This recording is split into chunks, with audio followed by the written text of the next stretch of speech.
El zaragozano Patio de la Infanta ha acogido este martes una jornada de puertas abiertas para dar a conocer las buenas prácticas que llevaron el pasado año a la entidad financiera Ibercaja a recibir el sello de oro Aragón Empresa, galardón que le fue entregado por el Gobierno de Aragón a través del Instituto Aragonés de Fomento. Fruto de ese reconocimiento, que es un reconocimiento muy prestigioso, es lo que nace la jornada de puertas abiertas de hoy,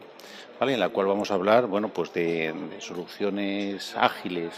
a problemas complejos y cómo desarrollar modelos de desarrollo de proyectos, valga la redundancia, ¿vale?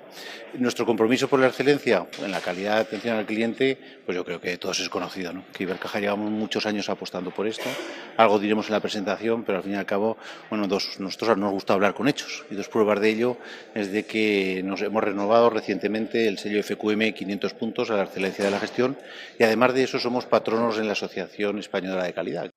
Y es que lograr ser ejemplo de excelencia y llegar a recibir el sello de oro no es un camino fácil. Previamente las empresas tienen que llevar como mínimo 2 años en el sello de excelencia ordinario, tener elaborada la memoria de responsabilidad social, tener 12 buenas prácticas y alcanzar un umbral mínimo de 500 puntos en el plan de excelencia llamado EFQM.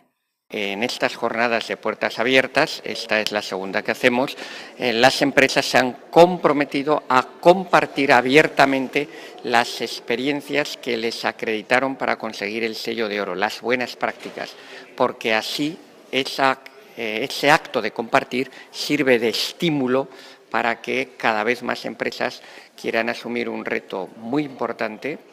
que refuerza el prestigio del sector productivo aragonés, que es el ser punta de lanza en ese concepto amplio que llamamos excelencia empresarial.